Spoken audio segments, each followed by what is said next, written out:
días, buenas tardes, buenas noches, ¿cómo están? Bienvenidos a un nuevo programa de Tablero Global, donde vamos a seguir participando y analizando cada una de las cuestiones que hacen al ámbito del sistema internacional, este sistema internacional, que estábamos diciendo desde el primer capítulo que estaba en transición. Mauro, buenas tardes, buenas noches, buenos días, ¿cómo estás? Hola, Joan. Hola a toda la gente que nos sigue. Bueno, una nueva oportunidad, un nuevo encuentro, esto que venimos a llamar tablero global, pero que no deja de ser una charla entre amigos, entre colegas, un momento de café estratégico virtual para compartir esto que nos apasiona y que queremos, como bien decimos, tratar de acercarlo a la gente, de acercarle el mundo, de acercarle el análisis, las relaciones internacionales a la gente, poder llevarlo a la mesa y al común de la gente que nos puede estar mirando del otro lado. Así que bueno, esto es un momento lindo para compartir. ¿Y qué tenemos hoy, Joan? ¿Con qué me vas a sorprender? No, hoy tenemos un tema, Mauro, que, digo, me parece que si lo que veníamos hablando en estos primeros capítulos del proceso de transición global y lo que hablamos el otro día de el estrecho de Hormuz, el conflicto entre Irán y Estados Unidos e Israel, hoy traemos un tema que me parece que estaría bueno definirlo como lo que puede ser el kilómetro cero del próximo gran conflicto global, que es el mar meridional de China, y que es algo que evidentemente a nuestros territorios no llega demasiado desgranado, no se habla demasiado del tema, estamos perdiéndonos la posibilidad de ver qué es lo que está ocurriendo del otro lado del mundo y que nos afecta directamente a nosotros. Este kilómetro cero que hablamos de un posible próximo conflicto, este mar meridional de China, que es una de las arterias principales del mundo. ¿Por qué? ¿Qué es lo que hay ahí? Está el estrecho de Malaca. Y ahora vamos a hablar un poquito sobre esta cuestión del estrecho de Malaca dentro del mar meridional de China. Y es la posible conflagración de un choque de potencias, de superpotencias. Es mucho más profundo de lo que uno analiza o de lo que vemos constantemente en los diarios, en la televisión, en los canales de YouTube, porque la verdad que hoy están todos básicamente pensando en lo que está pasando en este estrecho de Hormuz, que hablamos el otro día, pero se pierde de vista este punto estratégico. ¿Cuántas cosas van sucediendo, Joan, mientras los medios nos llevan a ver de repente un solo escenario actual? ¿Sí? Porque hoy hasta el más común de los mortales habla del estrecho de Hormuz como yo hablo de alfajores acá en Argentina. ¿Por qué? Porque los medios nos han llevado y nos han puesto foco sobre eso, sobre lo que pasa en Irán, Israel, Estados Unidos. Pero del mar de la China meridional, como bien decís, se habla poco. Y bien sabemos, los que estamos en esto, que lo que se está jugando y lo que se va a jugar ahí es estratégico, es más que importante, porque el mar de la China meridional, Joan, ha dejado de ser un simple punto en el mapa para convertirse quizás, no sé cómo lo ves, en el laboratorio de la nueva hegemonía mundial. Porque Absolutamente. durante el siglo XX, durante el siglo XX el control del mundo por ahí lo se dirimía en Europa, lo que pasaba en Europa, los acontecimientos de las dos grandes guerras, o todo lo que fuimos viendo en Oriente Medio. Pero me parece, Joan, que hoy el destino de la humanidad, si tenemos que pensarlo en el futuro, se dirime ahí en ese cuerpo de agua de 3,5 millones más o menos de kilómetros cuadrados. Y cuando charlábamos de esto fuera de cámara, decíamos que si lo tenemos que comparar con el sistema circulatorio, lo compararíamos quizás con la arteria aorta, ¿no? Por la implicancia y por el valor y por la magnitud de lo que está en juego y el valor global que tiene esta arteria y esta zona, en estas aguas, donde, para que Mauro, tengas una mientras idea, Joan, tanto, perdón, voy sí, a ir poniendo una parte para que se vea lo que implica, bien. ¿no? Este mar meridional de China. Sí, vos decime en la medida que vayas ahí poniendo Sí, alguna sí. imagen. Para tener una idea de esto, por estas aguas transitan anualmente más de 5 billones de dólares, 5 billones de dólares en mercancías. El 60% del comercio marítimo de China pasa por acá. Y escuchá este dato, Joan, el 90% de las importaciones de energía de Japón y Corea del Sur. Imagínate, Joan, que si el tráfico acá se detuviera mañana, las góndolas en los supermercados en Europa se vaciarían, las fábricas de ensamblaje, por ejemplo, en México se detendrían y el sistema financiero global entraría en un colapso de liquidez.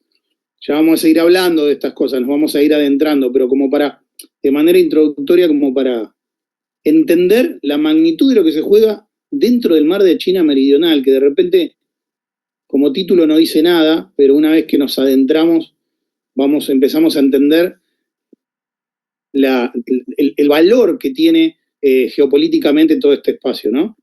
Sí, Mauro, mirá, además hay algo que vos traés a colación y que me parece muy interesante, que es plantear esta cuestión del comercio mundial, ¿no? Un tercio del comercio marítimo mundial pasa por este punto específico que es el Estrecho de Malaca, que si lo están viendo en el mapa de nuestra izquierda, supongo, nuestra derecha, no sé bien de qué lado estaría, en la televisión, van a ver un puntito como que está en rojo. Bueno, ese puntito es el estrecho de Malaca. Por ahí se mueven, como decía Mauro, millones y millones de dólares en comercio estratégico mundial. Por ahí pasan los barcos que abastecen de energía a China, que abastecen de energía a Corea del Sur y que abastecen de energía a Japón. Pero además por ahí también se mueven un montón de otro tipo de mercancías que hacen que el mundo funcione tal como funciona hoy en el siglo XXI. Y nos Giovanni, encontramos déjame con... agregarte un Sí, dato. No solo lo que se mueve sobre las aguas del mar, ¿sí? En tránsito, sino todo lo que yace debajo en esa zona, ¿sí? Porque hay estimaciones de que en el lecho marino de esa zona, precisamente, hay reservas por 11 mil millones de barriles de petróleo y alrededor de 190 billones de pies cúbicos de gas natural. Estos son estimaciones, obviamente, ¿no? sí, sí. Imagínate que en un mundo sediento de recursos estratégicos, energéticos, estos yacimientos son el botín que China considera su herencia histórica y que, obviamente, sus vecinos, sus países vecinos de la zona, defienden como un espacio donde se juega su futuro económico. Es que ahí nombraste algo también interesante, Mauro, que es no solamente China está participando de este juego, China como gran hegemón de la región, sino también que hay muchos otros estados que de alguna manera ven la necesidad en esos recursos que están sumergidos, una posibilidad del desarrollo. Y por otro lado, no nos olvidemos que estamos hablando de toda esta zona del sudeste asiático, de China, los países que hoy son la factoría del mundo, que es un poco lo que hablábamos eh, en el primer video, ¿no? Esto de la factoría del mundo, China como gran comerciante del mundo que provee de las mercaderías y las mercancías que necesitamos cotidianamente para poder vivir en el mundo que vivimos en este siglo XXI.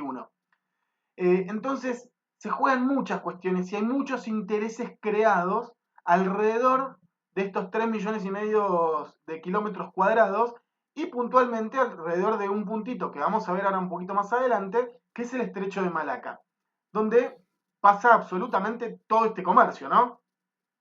Sí, Joan, y aparte, además de todo lo económico y lo que tiene que ver con una cuestión de disputa de poder o de capacidades, toda la cuestión geopolítica, hay acá un choque fuerte, fuerte, en este kilómetro cero que vos llamaste, de una potencial gran conflicto bélico mundial, hay un choque si se quiere, de antagonismos, de visiones antagónicas, de cosmovisiones.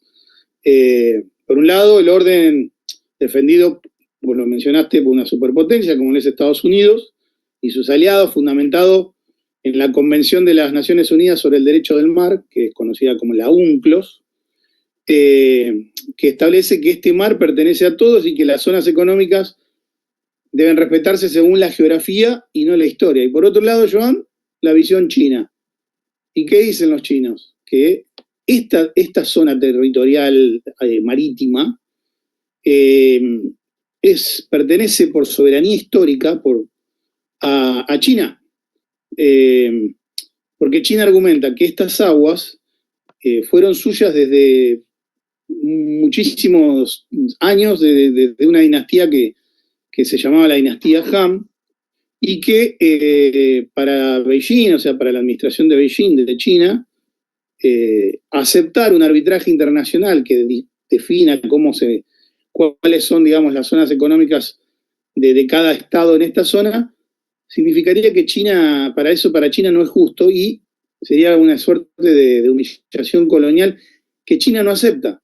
Entonces, la tensión ha llegado a un punto, Joan, en el cual la tecnología militar y en cierta manera la lucha y la paranoia política hacen que el margen de error sea cada vez más chico.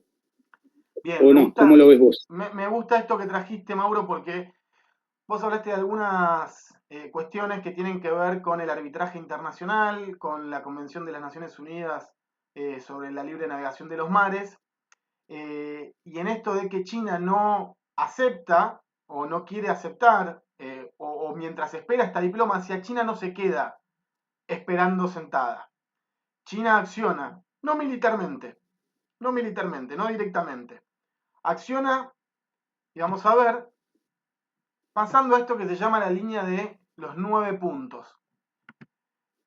¿Qué tiene que ver con generar eh, islas artificiales en este mar meridional para posibilitar, en el proceso que se va generando este espacio de arbitraje o de decisión sobre espacios soberanos, digamos, pasar a algo muy simple y muy sencillo que es las 12 millas marítimas náuticas.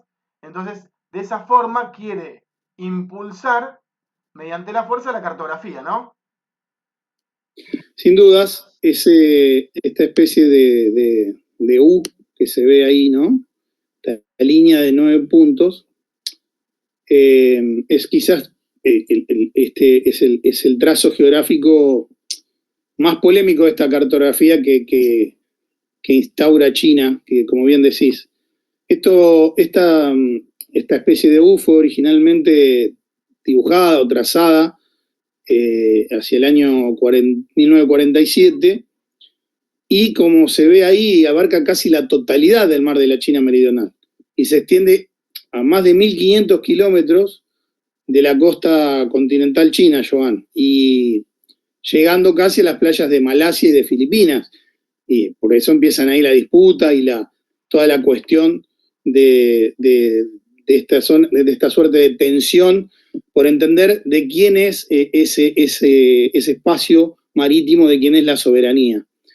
Y una estrategia china, el otro día charlábamos, Joan, en esta charla de café ampliada, digamos, hablábamos de esta cuestión de que los chinos ven su estrategia con políticas de Estado hacia adelante y con muchos años cuando China planifica una política de Estado la piensa a 50 años, a 70 años, cosa que para nosotros de repente sería impensado, acostumbrados a vivir en la urgencia del día a día, pero cuando China planifica cuestiones vinculadas a su supervivencia, la piensa muy en el largo plazo.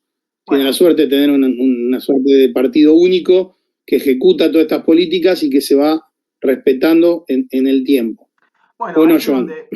No, Maura, ahí también es un poco lo que venimos charlando, ¿no? Digo, esta cuestión de pensar desde una visión, una perspectiva occidental de la inmediatez, de creer que la historia empezó hace 250 años mientras que China, como bien lo dijiste, por su propia historia de milenios, entiende que la forma de medir el tiempo es un poco más abarcativa, es más larga, las posibilidades de desarrollar políticas públicas pensándolas para adelante es fundamental a la hora de planificar el Estado.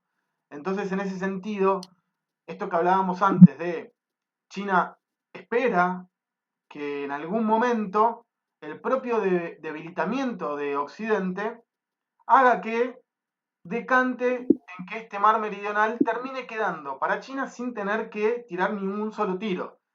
Pero por otro lado, no es que dice, bueno, me Sí, quedo esperando a que eso suceda. Digo, China actúa, en este caso, empujando la cartografía, generando estos espacios sí, para que en algún momento donde se llegue a este espacio de mediación, la narrativa sea clara. Es un espacio de China.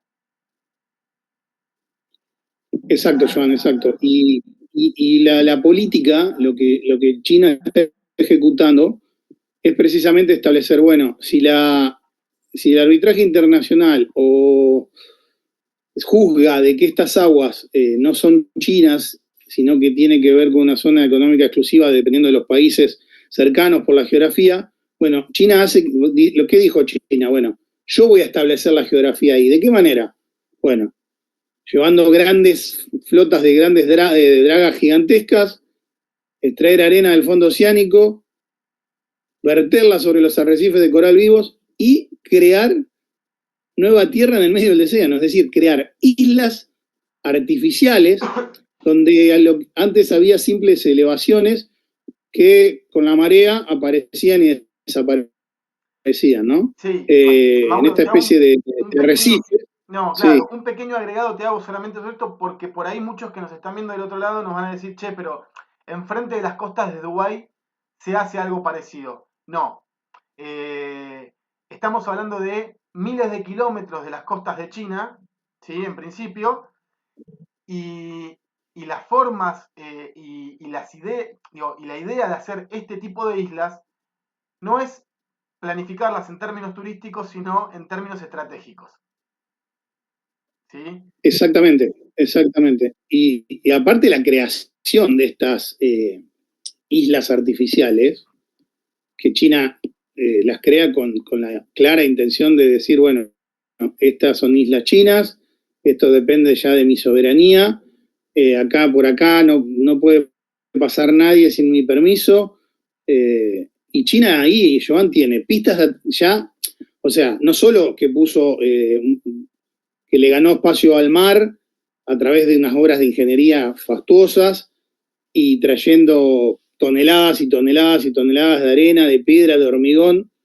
Bueno, vos conocerás de hormigón más que yo, pero crearon unas islas con una infraestructura que, por ejemplo, tiene pistas de aterrizaje que son capaces para operar aviones bombarderos con capacidad nuclear y los aviones cazas de última generación.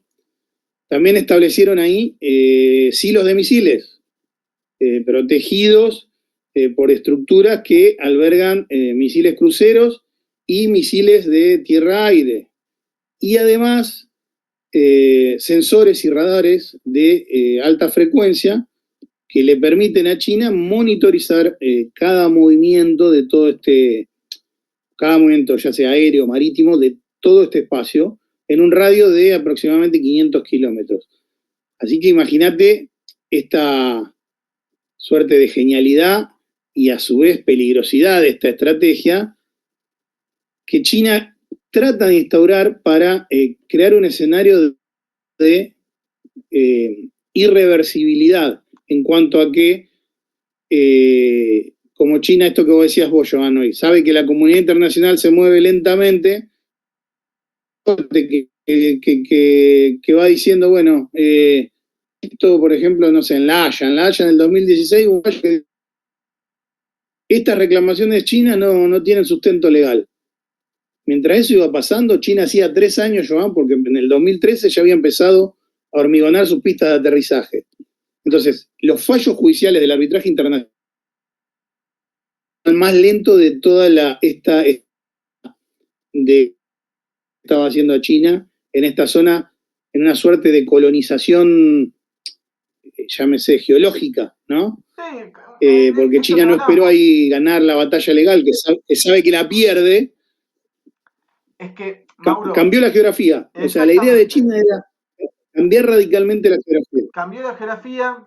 A ver, China entiende que pierde hoy esta batalla legal, pero volvemos a lo mismo. China puede esperar años y años y años. De hecho, digo, para ejemplificarlo con algo, la isla de Taiwán, que la estamos viendo ahí enfrente de la China continental, es parte territorial de China.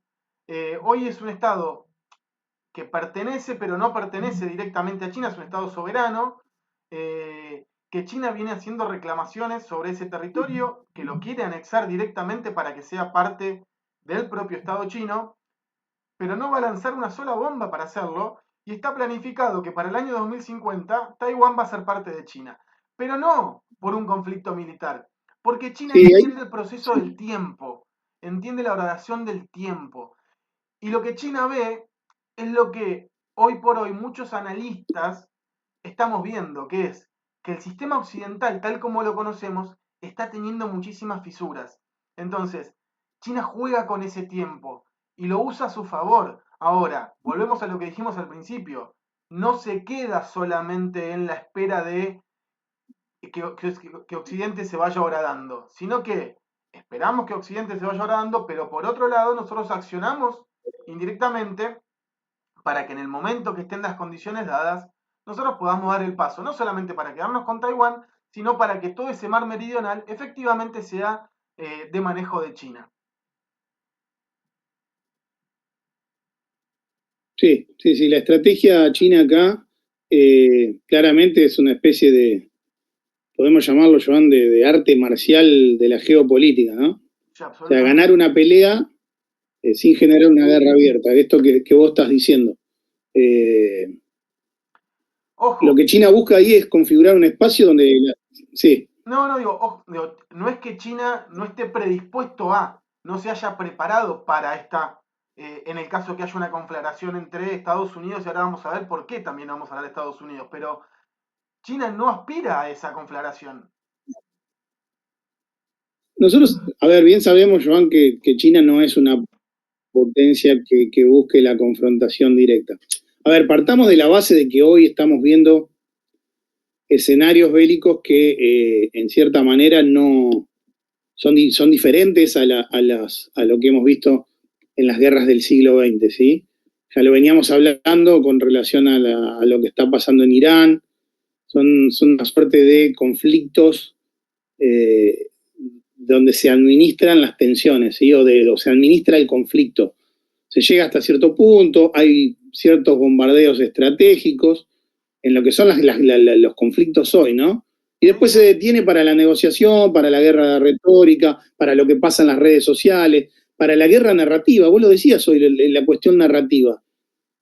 Cuando se instala un conflicto, empieza también no solo la disputa dentro del poder mismo, o la disputa geográfica o la disputa geopolítica. Hay una fuerte disputa de narrativas para contarle al mundo lo que ese Estado o ese actor con cierta preeminencia de poder quiere mostrarle al resto del mundo, ¿no? Sí, a ver, es esta cuestión de la disputa de sentido que históricamente tuvo como único. El tema es que nosotros nos acostumbramos en esta edad moderna o posmoderna a que esa disputa de sentido estuviese gobernada y manejada directamente por los Estados Unidos yo creo que es por el imperio occidental. Digo, esto en algún momento lo discutiremos, pero digo, Estados Unidos como levantando la bandera de Occidente, era quien llevaba esa retórica y construía el sentido de eh, liderar el mundo, ¿no? El policía global. En, en contraparte, China lo piensa de otra manera, lo ve desde otro lugar. China se construyó, insisto, con esto porque es fundamental para poder entender este conflicto y los rizomas que se abren a partir de esto, ¿no? China se construyó como potencia comercial y tiene intenciones de seguir siendo la gran potencia comercial, con lo cual no es una potencia beligerante ni le interesa ser una potencia beligerante en los términos clásicos. Como vos bien me lo decía Mauro, los términos clásicos de las disputas del siglo XX obviamente se han modificado por un montón de cuestiones en el siglo XXI. Pero volviendo a lo que tiene que ver con el mar meridional de China, con esto que estamos charlando y que fijémonos cómo a partir de este tema en puntual nos empieza a disparar muchísimas cosas.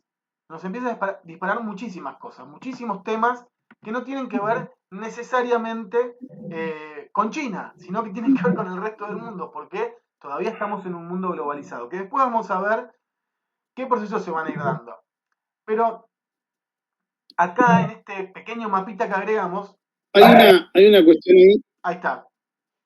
Sí. No, te dejo, Maurito.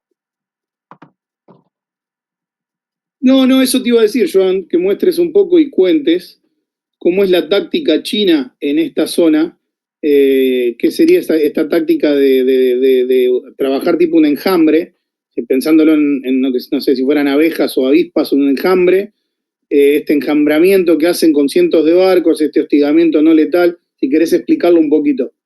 Bueno, es esto que vos decías, Mauro, es un hostigamiento no letal, son decenas, centenas de barcos pesqueros pequeños que conforman una milicia marítima, que no disparan armas de fuego, que en todo caso lo que van haciendo es amedrentando a los buques que van cruzando por la zona del estrecho de Malaca, que ahora vamos a hablar un poquito del estrecho de Malaca porque esto es fundamental para entender de qué se trata, y que lo que van haciendo es... Pesqueros, Joan, permíteme. Sí, sí, Pesqueros bueno, que no son pesqueros, claro, bueno. que son barcos que simulan ser pesqueros, pero que son milicias, milicias marítimas de chinas, que están preparadas para simular que pescan, pero con la misión de ocupar el espacio, ¿no? Y para generar esto que vos estás contando.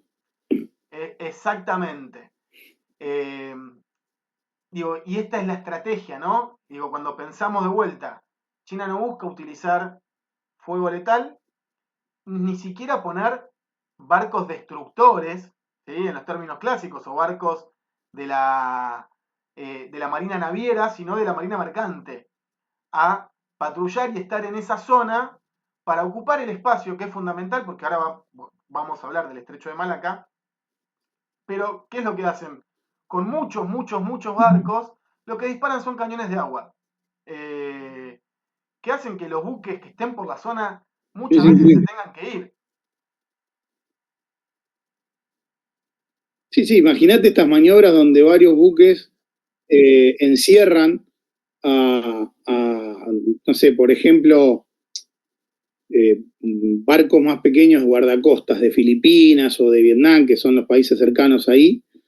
Imagínate estar rodeado por, como vos decías, cientos de barcos chinos que con agua de alta presión te destruyen los equipos de navegación, te hacen un daño tremendo y hacen maniobras incluso de embestida para intimidar a barcos comerciales, a barcos guardacostas o a barcos de exploradores petroleros también, porque dijimos que es una zona rica en recursos energéticos.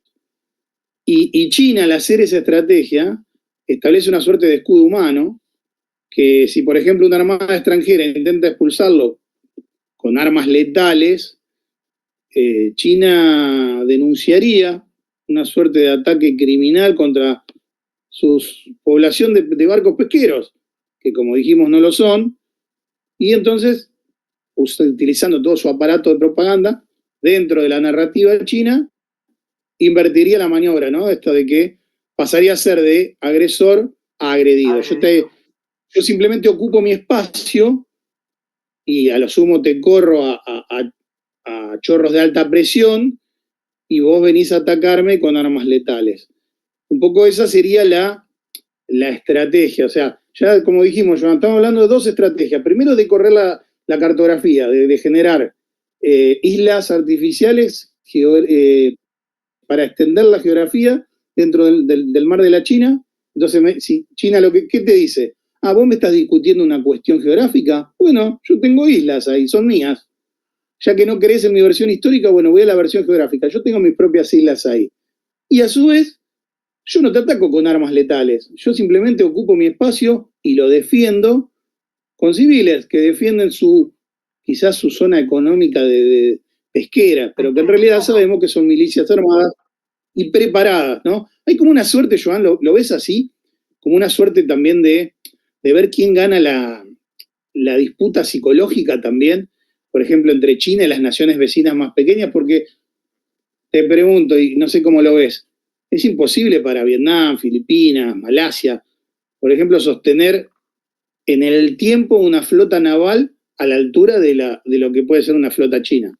No sé cómo No, lo ves vos. no tienen ninguna posibilidad, Mauro, estoy totalmente de acuerdo. A ver, nadie niega que tanto Vietnam como Filipinas, sobre todo Vietnam y Filipinas, tengan capacidades estratégicas navales, pero no se pueden comparar de ninguna manera con la capacidad naval de China. Es la segunda flota marítima más grande del mundo.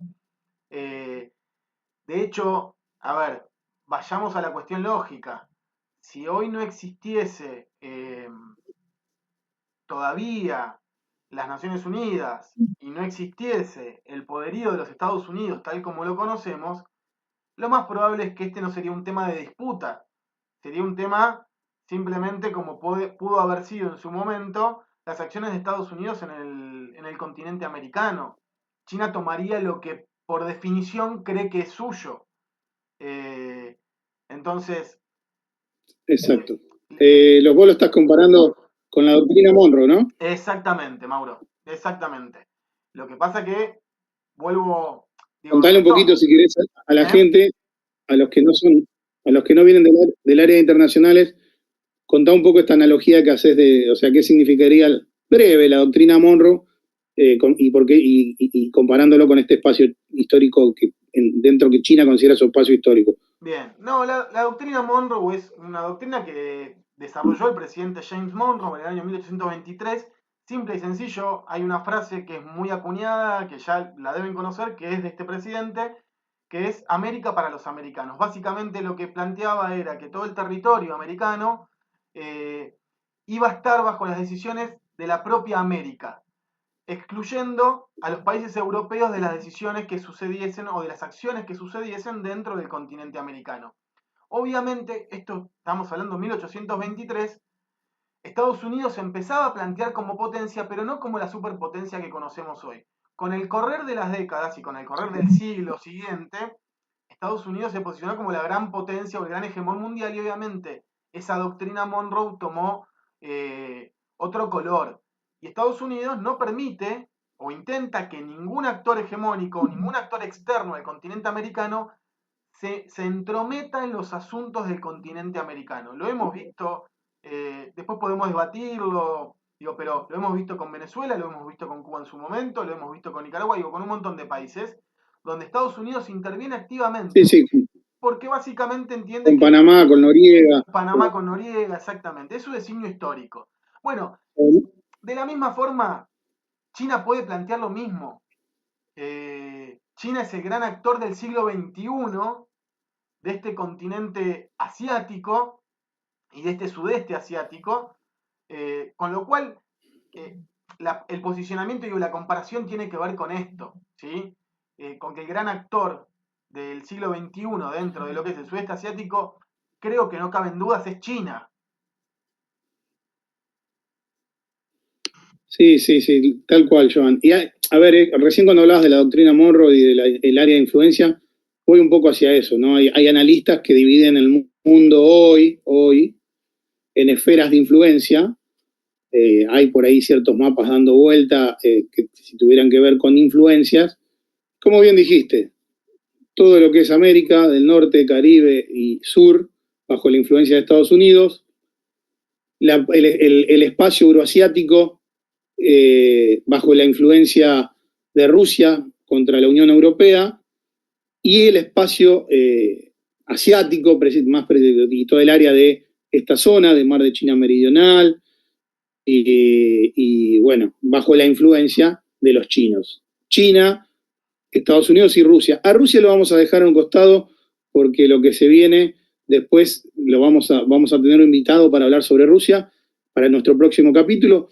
Vamos a seguir por ahora centrados en esta zona porque como decíamos, Joan, me parece que acá hay una suerte de asedio buscando agotamiento, como dijiste, y que China utiliza el tiempo, utiliza su masa demográfica para limpiar el mar de presencia extranjera, y un poco China aplica mucho su filosofía en base de valores asiáticos, valores milenarios, por ejemplo, las enseñanzas de Sun Tzu, que fue un estratega, en el cual él consideraba que la excelencia suprema consistía en romper, quebrar la resistencia del enemigo sin luchar. Entonces China espera que este mar de la China meridional sea, como bien dijiste, con el correr del tiempo, una suerte de, dentro de esa U que le marcamos, una suerte de gran lago privado donde el que quiera entrar tiene que pedirle permiso a China. Bien, dijiste algo. Y entonces, diciendo esto... Ahí está. ¿Por qué decimos que quiera entrar, Mauro? ¿Qué es lo que, digo, que hablábamos, lo tocamos un poquito por arriba, el tema del estrecho de Malaca? ¿Qué es el estrecho de Malaca, Mauro? Bueno, el estrecho de Malaca es sin dudas un punto central, neurálgico dentro de este espacio geográfico. No sé si tenés de nuevo el mapita ahí de la U para volver a mostrar hasta dónde llega la U, porque la U, esa U pensada de los 9 puntos por China, es estratégica, es llegar hasta el estrecho de Malaca, es extender el área de influencia marítima china. Por eso es tan importante dominar toda esta zona, porque te permitiría llegar a la zona del estrecho de Malaca. Y el estrecho de Malaca, ¿por qué termina siendo tan importante? Porque dentro de estas cuestiones del realismo en las relaciones internacionales siempre hablamos de la cuestión de la supervivencia de los estados, la ley del más fuerte y de todo lo que un estado ante una hipótesis de un gran conflicto, todo lo que debería hacer para sobrevivir, ¿no? Absolutamente. Para sobrevivir, y estamos hablando en todos los términos, ¿no? No solamente sobrevivir como estado, sobrevivir económicamente y evitar ser asfixiado por los rivales, entre comillas, dentro de esta disputa, siempre una disputa de poder, ¿no? Para cualquier persona que observe esto, la agresividad de China podría parecer que es puro expansionismo, o sea, por una cuestión imperial, es decir, me quiero expandir. Pero no es solamente eso.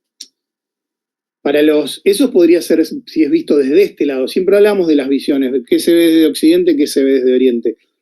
Del lado occidental podría ser visto, bueno, esto es expansionismo chino. China se quiere expandir imperialmente. Pero sin embargo, los analistas, los estrategas chinos, para ellos es una medida de supervivencia, te diría, Joan, que hasta desesperada. ¿Por qué? Porque China tiene un miedo existencial que en la propia China lo llaman el dilema de Malaca. El dilema de Malaca, que es un término acuñado en el año 2003 por el presidente Hu Jintao. Y tiene que ver que en esta zona de Malaca, sabiendo que China, bien sabemos que es la fábrica del mundo, pero ¿cómo funciona esa fábrica, Joan? Con energía importada. ¿Y por dónde pasa el 80% de las importaciones de petróleo chino y de su gas natural para que funcione la fábrica del mundo? ¿Por dónde pasa? Por el estrecho de Malaca. ¿Y qué es el estrecho de Malaca? Joan, ¿querés seguir contándonos por qué es tan importante? Es un paso máximo en su anchura más angosta, estamos hablando de 3,5 kilómetros, con lo cual imagínense lo que es ese pequeño paso. Por ahí la cantidad de buques que pasan, que hacen que funcione el gigante asiático, esta factoría del mundo.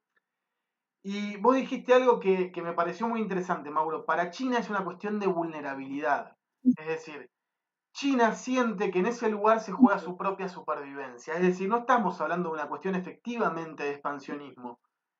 Es simplemente la respuesta al miedo de un colapso. China actúa defensivamente intentando controlar este estrecho de Malaca.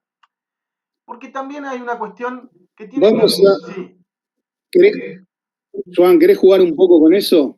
¿Querés jugar un poco con eso? Dale. Vamos a suponer que Estados Unidos decidiera imponer un bloqueo naval ahí en Malaca, como lo que estamos viendo un poco en Hormuz, a ver, si Hormuz le preocupaba a China, porque de ahí salía, desde Medio Oriente sale un montón de los recursos, ya sea desde Irán y desde otros países de Medio Oriente salen los recursos energéticos para China. Ya, si Hormuz es una preocupación, imagínense Malaca. Vamos a imaginar un escenario donde Estados Unidos bloquea este estrecho y lo bloquea, por ejemplo, en su punto más estrecho, donde vos mencionaste. Esto generaría una crisis de tal tamaño, de tal envergadura, que la economía china, Joan, se detendría, se paralizaría, porque sin combustible, sin poder ingresar todos los recursos que necesita en petróleo, en gas natural, su industria colapsaría. Y además tampoco podría tener capacidad de proyección militar en esta área. Entonces, controlar el mar de la China meridional es el intento de China, Joan, para empujar su perímetro defensivo, más allá de esta U que mostramos, lo más lejos posible de sus costas para evitar que el enemigo que haga le cierre el paso, le cierre el grifo, le ponga el nudo en el cuello y se lo apriete. No sé cómo lo ves. Mirá, creo que lo definiste perfectamente en todo sentido. Mirá, hay una cuestión, Mauro, que vos dijiste que el enemigo no le ponga el nudo en el cuello. China tiene muy en claro que está apareciendo como China, como el nuevo hegemón o una nueva potencia hegemónica dentro de un mundo multipolar, donde podríamos ubicar, que vos bien lo dijiste, a Rusia, a Estados Unidos y a China. Estamos pasando de un mundo de unipolaridad, es decir, donde había una única potencia que manejaba el mundo, que funcionaba como policía del mundo y que tenía la posibilidad de actuar sin los designios del Consejo de Seguridad de Naciones Unidas. Y hoy por hoy vemos que hay dos potencias y fundamentalmente una que es China, que tiene la posibilidad de convertirse en esta nueva hegemonía. Entonces, en esto que vos planteás, China siente que Estados Unidos puede verse obligada también en algún momento a tomar este tipo de decisión. ¿Por qué? Acá se está hablando bastante con los analistas de geopolítica de la trampa de Tucídides, ¿no? Este hegemón que cae, que va a hacer todo lo necesario para poder sostenerse sin importarle qué es lo que pase alrededor. Es decir, llevarse puesto a todo lo que esté cerca suyo si es que tiene que caer. Entonces China tiene ese temor que es fundado e infundado. Digo, hoy por hoy China entiende que tiene que ampliar esta frontera obligatoriamente y va a hacer todo lo necesario para ampliar esa frontera sin llegar a la tensión necesaria del conflicto. Porque de la misma forma que vos lo planteás, Mauro, China también entiende que el conflicto bélico no le suma hoy a China como potencia comercial. Y por otro lado, China ha generado algo durante las últimas décadas, te diría, las últimas 2 décadas, que es convertirse en esta gran factoría, pero fundamentalmente tiene algo que el mundo necesita, que son las tierras raras. Y con eso también China juega, ¿no? Digo, en este juego de la geopolítica estratégica. Pero Estados Unidos también entiende que la única forma por ahí hoy de amedrentamiento es no permitirle el control del estrecho de Malaca, porque si de la misma forma, digo, lo veo desde el otro lugar, ¿no? Desde la potencia hegemónica actual, desde Estados Unidos, permitirle a China hacerse con el control unipolar, digamos, único del estrecho de Malaca, lo que demostraría es que ya hay una potencia en todo ese territorio que no tiene la posibilidad de ser manejada por el gran hegemón. Sin dudas, sin dudas. Hay un juego, esto es un juego, es un tablero, nuestro canal se llama Tablero Global, y acá se ve quizás como muy marcadamente este tablero. Si esto fuese una suerte de un tablero de ajedrez, bueno, cómo se mueve cada pieza es muy importante para no poner en jaque al rival geopolítico, al rival de poder. Porque aparte vos, mira, fíjate, Joan, estás mencionando la posibilidad de evitar una asfixia de tipo económica, las cuestiones de geografía, las cuestiones de poder y de supervivencia. Mencionaste todo lo que tiene que ver con minerales bajo el lecho marino, de las famosas tierras raras, que ya vamos a adentrarnos un poquito más cuando pensemos en la economía del chip, de los smartphones y de todas las cosas que hoy usamos, nuestros celulares, nuestras computadoras, los autos y los sistemas incluso de pagos con tarjetas, un montón de cosas que ahora nos vamos a adentrar. Pero además de todo eso, encima en esta cuenca por donde pasa el estrecho de Malaca, es una zona donde China tiene capacidad de operar su flota de submarinos nucleares. ¿Por qué? Porque ahí cerca, donde tiene la base naval de Yulin y hasta la isla de Hainan, el mar de la China Meridional, Joan, tiene cuencas profundas que le permiten, son ideales para que los submarinos se escondan y patrullen. Si China controla este espacio, controla este mar, crea una suerte de santuario, de bastión, donde sus submarinos submarinos con capacidad de cabezas nucleares, ¿no? Sí. Pueden operar, patrullar y asegurar una capacidad eventualmente de contraataque nuclear en caso de una agresión, ¿no? En caso de que existiera una confrontación total entre estos hegemones. Por lo tanto, el control del mar no es solo como dijimos, por todo lo que pasa por arriba, que es muchísimo y muy estratégico, sino también todo lo que pasa por debajo es la base de la disuasión nuclear china, en todo caso. Sin este mar, los submarinos chinos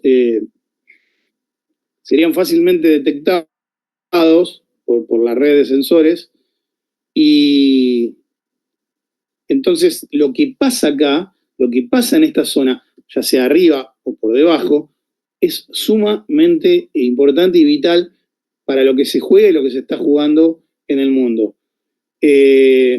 Según la administración china, el pensamiento chino, ellos consideran que administrar este mar es su garantía para que nadie se atreva a su propio país, su continente, si querés llamarlo así, sí. De toda el área asiática.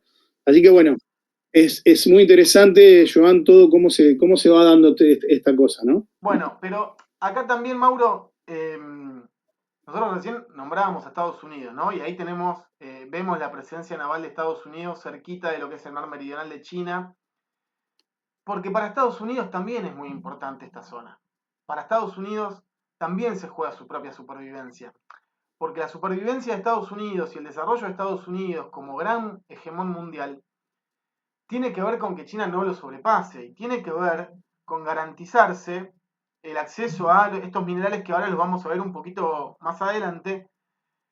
Pero en este sentido, Estados Unidos también utiliza una estrategia diferente por sus propias capacidades, porque tiene la posibilidad de hacerlo, y acá lo vamos a ver un poquito mejor, que tiene que ver con esta creación del FONOP, que es básicamente la creación, la operación de la libertad de navegación, ¿no? Que básicamente es enviar, ahí lo estamos viendo, a barcos militares, a destructores, a dar vueltas por alrededor del mar de China, demostrando que este espacio es de libre navegación. Es decir, diciéndole a China, ok, vos mandá tu barquito, pero una cosa es que esta flota pesquera, entre comillas, ataque a un barco filipino, una guardia costera de Vietnam o de Malasia, y otra cosa es que ataquen a un destructor norteamericano o de este conjunto, que ahí lo vemos, que es el AUKUS, que es básicamente la unión de Australia, Estados Unidos y el Reino Unido, donde Australia lo que hace básicamente es poner el espacio físico.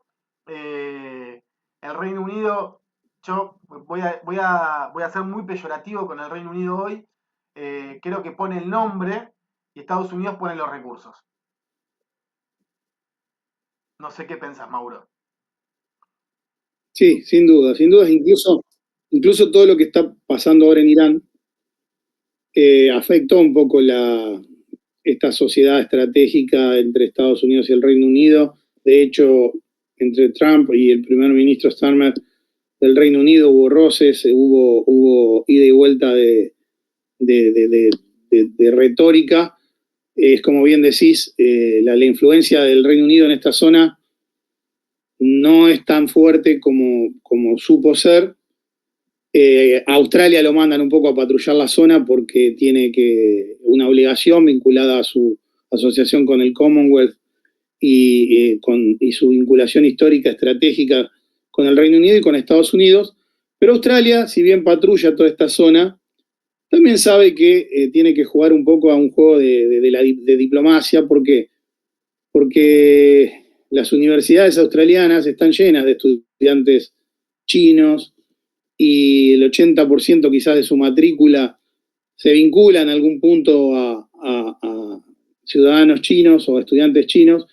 Pero a Australia no le interesa que el conflicto pase a mayores, digamos, pero sí tiene la obligación de, bueno, yo acá estoy vigilando, yo participo, le da una cierta visibilidad a Australia como, no como potencia, pero sí como actor, un actor en segundo plano, pero a su vez, todo lo que va ocurriendo acá es muy, muy importante. Y vos hablabas de esta libre navegación, porque Estados Unidos dice, estas tierras, no, estas fueron creadas, no, yo no lo considero que sea chino. Y nosotros podemos acercarnos y estar lo más cerca que nosotros queramos de estas islas artificiales. Entonces, jurídicamente, Estados Unidos, ¿qué te está diciendo? Esto no es tierra, es un arrecife sumergido, convertido en una isla artificial por parte de los chinos, por lo tanto, no genera derechos de mar territorial y yo tengo derecho a pasar. Entonces son una especie de juegos peligrosos, Joan, a escala nuclear, porque los barcos chinos suelen escoltar a los estadounidenses a una distancia muy cercana y realizando maniobras incluso de intercepción, aunque no siempre ocurran, que podrían causar un roce, una colisión, un error Sí. que desemboque en una escalada agresiva. Y lo estamos viendo en el estrecho de Hormuz, y ocurre también acá, el mayor riesgo al cual nos enfrentamos, si pensamos a futuro en un potencial escenario nuclear, tiene que ver con errores estratégicos más que con una situación de ataque directo o de agresividad directa. Pero sí, de repente que haya un error. La otra vuelta charlando decíamos, es lo que pasa a veces en una pelea común que se da, no sé, en un barrio, donde dos personas, o no sé, cuando se cruzan dos autos en la... Después se bajan a pelear y después escala de tal manera que lo hemos visto incluso hasta que, no sé, alguien ha perdido la vida en una situación así. Y uno dice, ¿cómo de un pequeño roce de autos puede haber un fallecido? ¿Por qué? ¿Por qué pasa eso? Porque el conflicto va escalando y después nadie quiere ceder posiciones una vez que escaló. Entonces, ese es el principal riesgo, sobre todo cuando estamos hablando de destructores con capacidad nuclear, submarinos con capacidad nuclear. Digo, es un juego peligroso desde ese lado. No sé vos, Joan, cómo lo ves esto. Sí, a ver, es un juego muy peligroso el que se plantea en este mar meridional de la China. Es un juego muy peligroso el que están jugando las grandes potencias. Y además es un juego peligroso, Mauro, porque digo, uno no lo tiene que pensar como lo habíamos visto hace un ratito en términos de intención china de expansionismo, sino en términos de supervivencia. Y por otro lado, digo, también hay que pensar desde el lado de Estados Unidos, que Estados Unidos también lo plantea como términos de supervivencia, lo que pasa en este sector, en esta zona del mar meridional. ¿Por qué? Porque por acá no es que solamente pasa el petróleo que va hacia China, o que va hacia Corea del Sur o Japón, o pasa un tercio del comercio marítimo mundial, sino que pasa un tercio de qué tipo de comercio marítimo mundial. Y acá sí pasamos a la cuestión económica. Ustedes saben que tanto los teléfonos como los autos, como las computadoras, e incluso, Mauro, los misiles, se hacen con chips y con semiconductores, ¿no? Sí, las armas, Bien. exactamente. Por esta zona de acá pasan fundamentalmente eh, la mayoría de Ya, los chips. volví a mostrar eso. Taiwán, Luzón, toda esa zona. Mirá, ahí está. Y Ahí acá está tenemos, Taiwán, sí, primero ahí frente. Los dos estrechos, Mauro. El otro estrecho. El estrecho de Luzón, el estrecho de Taiwán. Por acá es donde pasa todos los chips y los semiconductores que usamos y que se usan para también la industria militar. Es decir, fíjense si Estados Unidos no va a tener temor de que esta zona se bloquee, de que esto quede bajo mandato chino. El año pasado, cuando, ¿se acuerdan que hubo una guerra comercial? ¿Te acordás, Mauro, que hubo una guerra comercial? Que se subían los aranceles, en Sí, realidad, sí. que Trump subía los aranceles, hasta que en un momento China le dijo, ok, yo me quedo con tus aranceles, pero yo no te vendo más tierras raras. Fin de la discusión.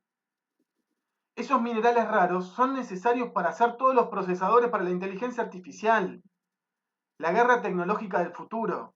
Entonces, esta zona es la que permite que el mundo funcione como funciona hoy y que esté desarrollándose como se desarrolla hoy. Imagínense si no es importante para Estados Unidos.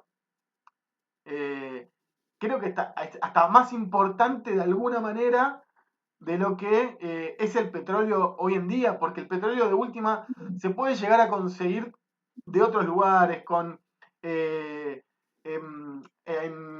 la parte submarina, en Sí, el lecho en submarino, África. pero chips y Sí, semiconductores sí, es en África acá. mismo están encontrándose recursos. Exacto, exacto. Imagínense, Joan, que hay un conflicto, un bloqueo chino, así como imaginábamos el escenario del otro lado, ¿no? Estrangulando la economía china si bloqueara a Estados Unidos, llevémoslo ahora al otro lado. En el caso de que hubiera un bloqueo chino en este mar, o ahí en esta zona, esto significaría una parálisis industrial total. Las cadenas de suministro colapsarían, la producción de electrónica se detendría globalmente y existiría una suerte de apagón tecnológico, ya que no habría respuestas para la crítica, estas que mencionaste vos, y estas infraestructuras. Y cuando hablamos de infraestructuras críticas, ¿qué decimos? Las redes eléctricas, lo que pasa en los hospitales, en los centros de datos.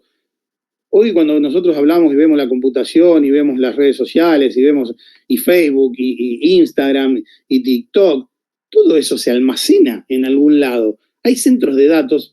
De repente uno no tiene gran dimensión de eso, pero hay lugares donde se establecen maquinarias para todo el procesamiento del centro de datos y demás. Y todo eso funcionan con toda esta y pasan desde Taiwán hacia el resto del mundo. Entonces un bloqueo chino acá también paralizaría el resto del mundo. Entonces, llegado a este punto de nuestra charla de hoy, de nuestra conversación de café, pensemos lo importante que es esta disputa. Porque si el que bloquea es Estados Unidos, me para todas las fábricas del mundo industrial China, me paraliza China. Y si el que bloquea es China, me puede hacer un apagón tecnológico en el resto del mundo.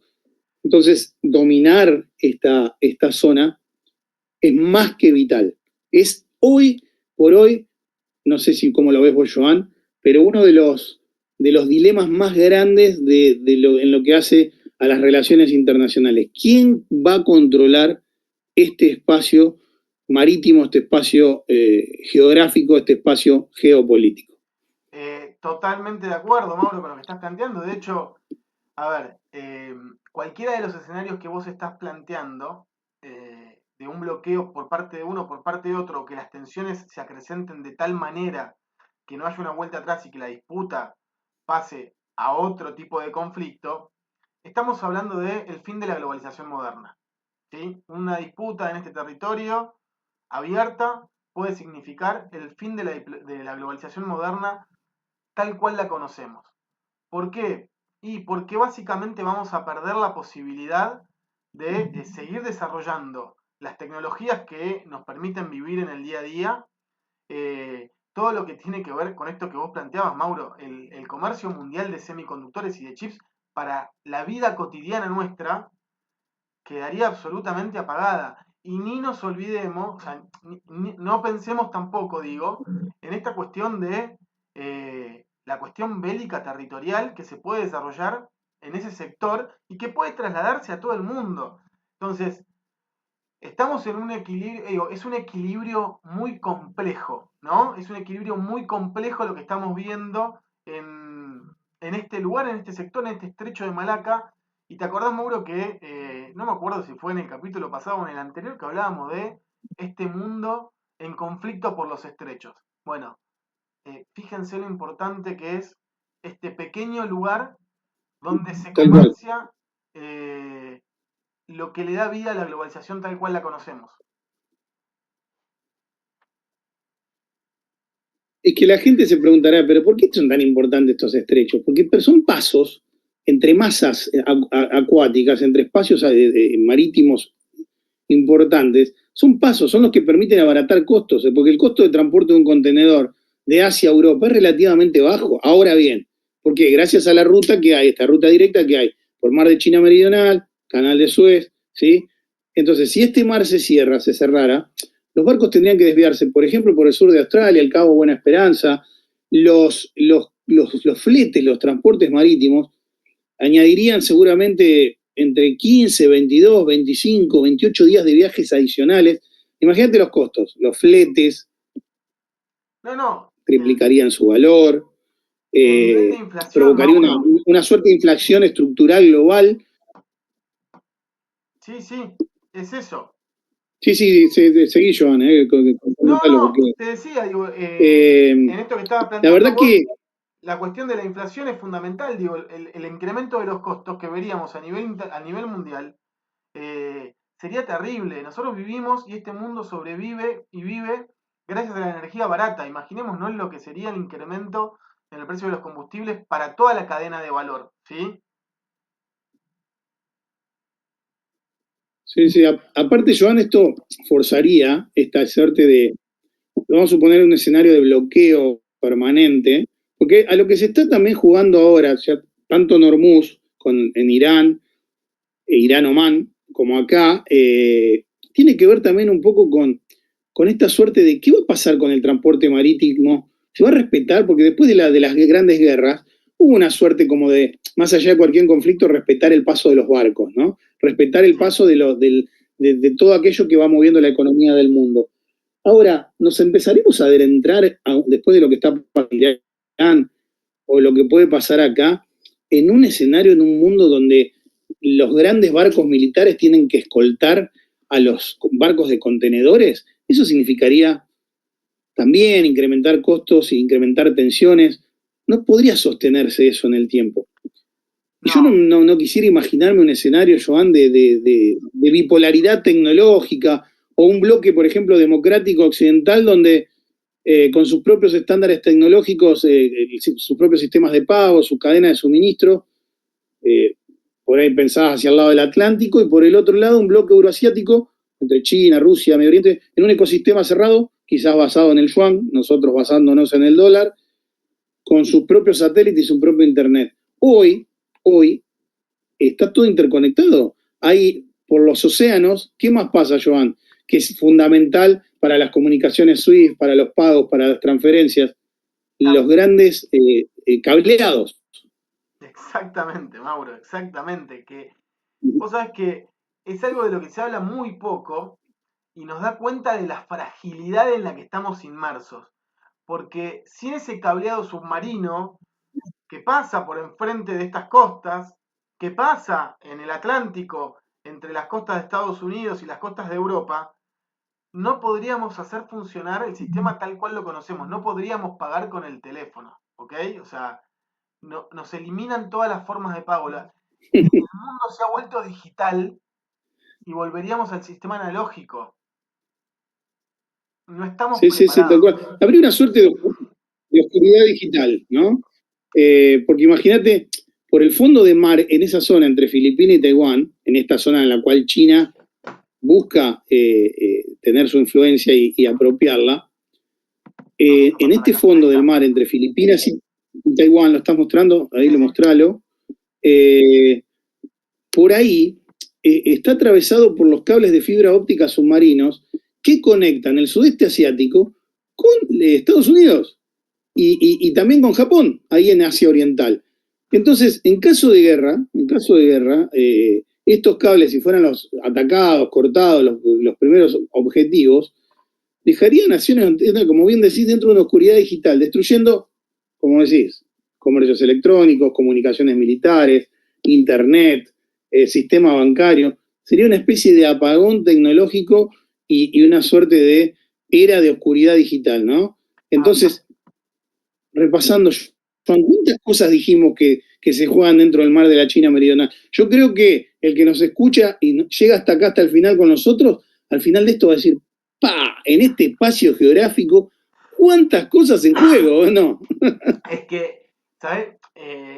La sensación que uno tiene cuando empieza a analizar todas estas cuestiones que pasan acá, nos damos cuenta de lo lejos que estamos en términos de información respecto a lo que pasa importante en todos lados del mundo. Y puntualmente, dónde se está dirimiendo hoy las reglas del juego del próximo mundo.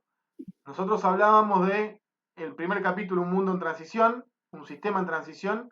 Bueno, acá se está jugando esa transición. Están jugando los actores importantes, los titulares. Vos fijate, Mauro, que hoy hablamos de China, hablamos de Estados Unidos, hablamos de Rusia como tercer hegemón, pero Europa está quedando muy afuera de este partido.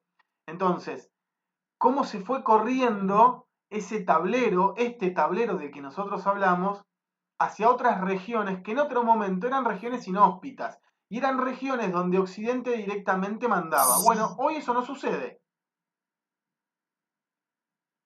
Ya lo dijimos, siglo XX, pensamos en Europa, grandes guerras, confrontación, espacio europeo. Siglo XXI, corrimos el eje hacia Asia.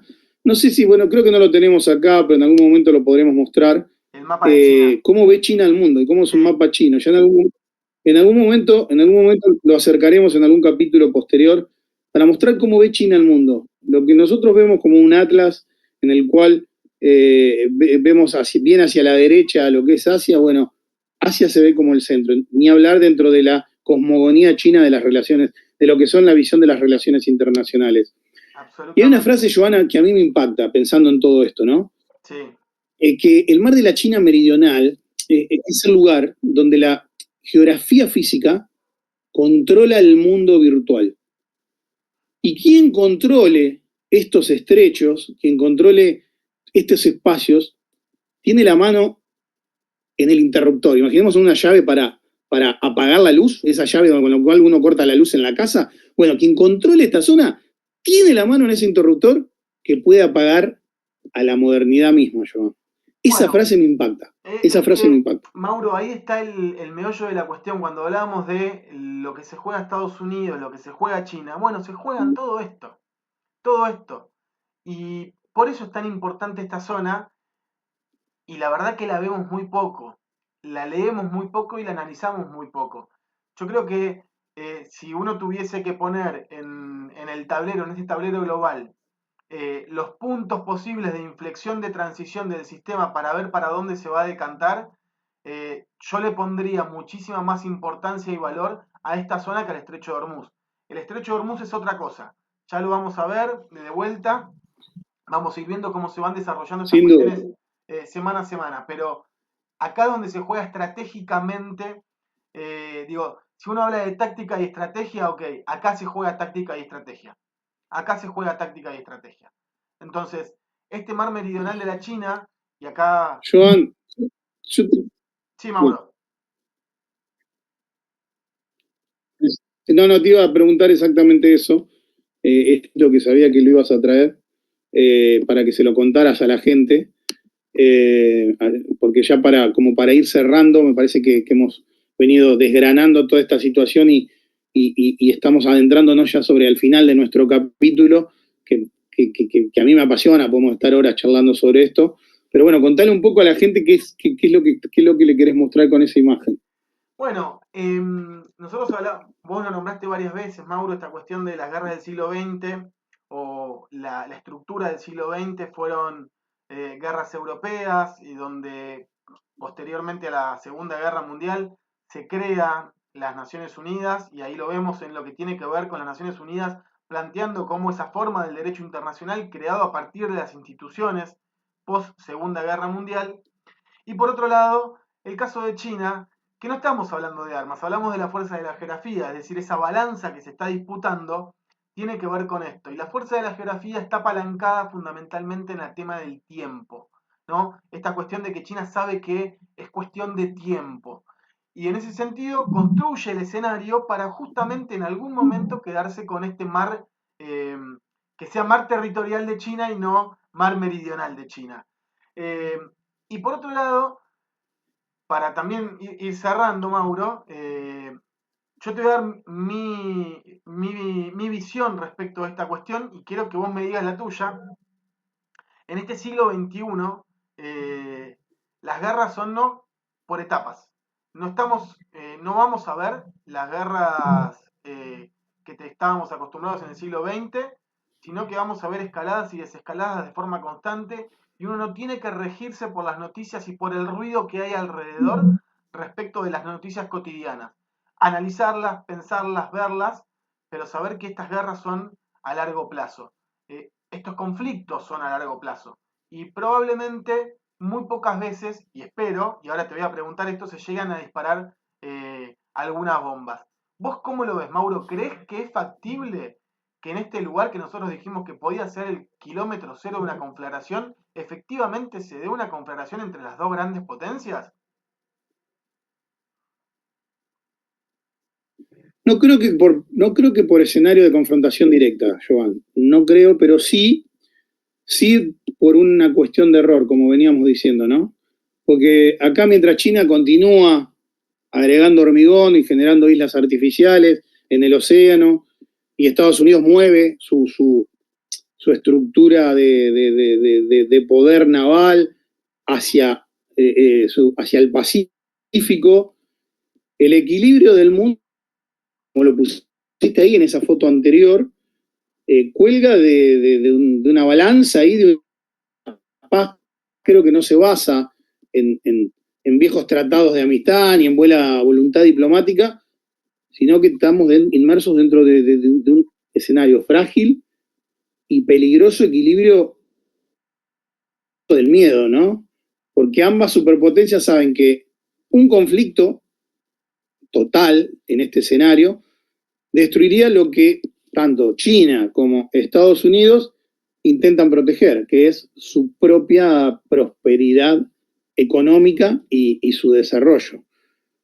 No sé cómo lo ves vos, pero ese creo que un poco de mi lado, Joan, la conclusión es que el mar de China Meridional hoy puede llegar a ser un barril de pólvora, ¿sí? Puede llegar a ser un barril de pólvora, gente jugando con fuego, ¿sí? Ya lo dijiste vos, barquitos que se acercan, destructor que pasa, estamos pendiendo de un hilo y la pregunta, no sé, no es solo si esto va a estallar, Joan, sino si seremos capaces, dentro del sistema interno, construir una especie de una arquitectura de seguridad que permita a las dos visiones del mundo coexistir dentro de este mismo océano, ¿no? El mar, el mar, viste que muchas veces está en calma, pero después debajo hay una presión tectónica, ya lo vimos con las fuerzas de los tsunamis, en el cual esa fuerza es lo que va moviendo y lo que puede determinar que esa balanza que vos tenés ahí se incline para un lado o para el otro. Esa es mi conclusión y te dejo a vos, Joan, el cierre de este capítulo. No, bien, estoy de acuerdo, Mauro, con lo que planteas. Creo que nos va a llevar también varios capítulos poder analizar más en profundidad, porque seguramente vamos a tener un montón de noticias y cuestiones que vayan sucediendo con el correr de la semana. No nos olvidemos que en las próximas semanas estamos haciendo este video el día 11 de mayo. No nos olvidemos que en las próximas semanas el presidente Donald Trump va a viajar a China y una de las cuestiones que se van a discutir, obviamente, va a tener que ver, quizás no en la agenda que va a salir hacia los medios de comunicación, pero estos temas se van a estar discutiendo, con lo cual va a haber noticias, va a haber novedades más que noticias, y esto se va a ir actualizando de forma constante. Yo lo que diría es, leamos lo que pasa durante todo este año, los próximos años, porque no esperemos el caos absoluto. Creo, quiero y queremos creer que no va a suceder el caos absoluto, pero sí que esto va a ser un espacio en constante movimiento. Me parece que dejamos bien planteado el tema, Mauro. Trajimos las cuestiones que me parece que son las más importantes, qué es lo que vamos a discutir respecto del mar meridional y cuáles son las señales que tenemos que mirar para adelante, ¿no? Respecto de qué es lo que puede llegar a ocurrir. ¿Tenés algo más para agregar, Sin Mauro? dudas, sin dudas. No, pedirle a la gente, que eso lo haces mejor vos, que nos siga,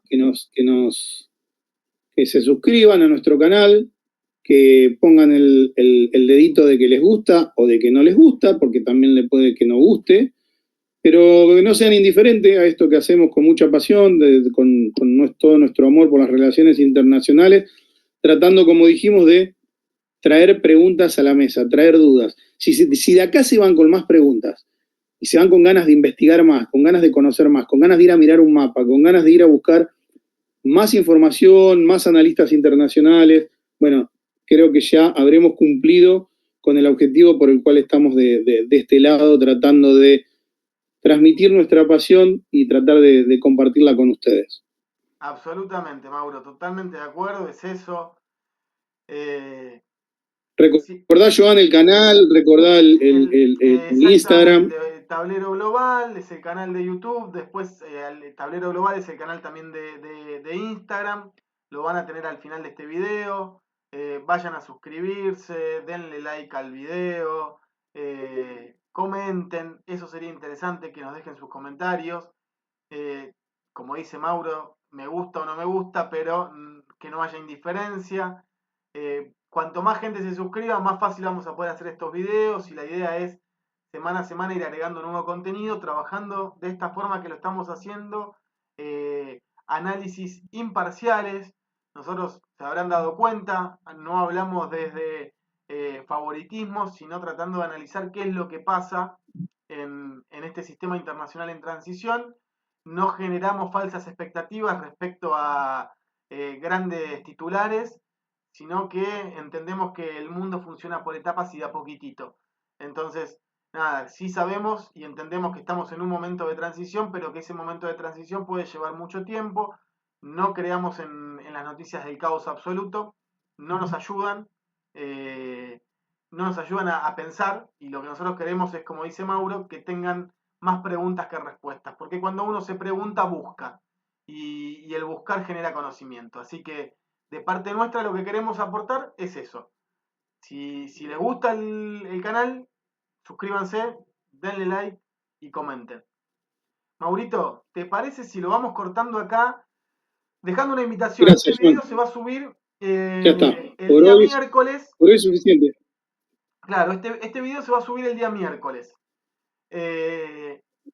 Y seguramente entre el día jueves y el día viernes vamos a subir otro video O el con, fin de semana, ¿sí? o el fin de semana sí, nada, con nuestro primer invitado, Mauro. Y gran invitado, ¿no? Sí, vamos a contar con la presencia del doctor Alberto Huschenreuter, doctor en Relaciones Internacionales, un gran estratega, analista que lo vemos en los distintos medios nacionales, tanto en Infobae como en los distintos medios televisivos. Así que el doctor Huschenreuter va a estar charlando sobre Rusia, Ucrania con nosotros, sobre ese conflicto. Por eso nos enfocamos hoy en Estados Unidos, en China, y dejamos a Rusia un poquito de costado porque le vamos a traer el as de espadas para hablar del tema. Así que los invitamos a seguirnos y nada, creo que esto se está poniendo bueno y para que se ponga más bueno necesitamos de ustedes. Así que, Joan, gracias por tu tiempo, por todo lo que haces, tratando de manejar la parte tecnológica que yo no manejo para nada, pero creo que entre los dos tratamos de hacer un espacio de amistad, una conversación de café, buscando que la gente se interese por las relaciones internacionales, que es nuestra formación, nuestra pasión y nuestra esperanza de que lo que pasa en el mundo, que nos afecta en el día a día, sea también del interés de la gente. Totalmente de acuerdo, Mauro, totalmente de acuerdo. Con todo lo que has dicho, qué lujo nos vamos a dar. Los invito a que vean este capítulo, obviamente, ya están terminando de verlo, a que nos vean el fin de semana, que nos vean con un nuevo capítulo el fin de semana y que nos sigan en la página de Instagram, que ahora la van a tener acá a continuación. Muchísimas gracias a todos. Buenos días, buenas tardes, buenas noches donde estén y esperemos que tengan una buena semana.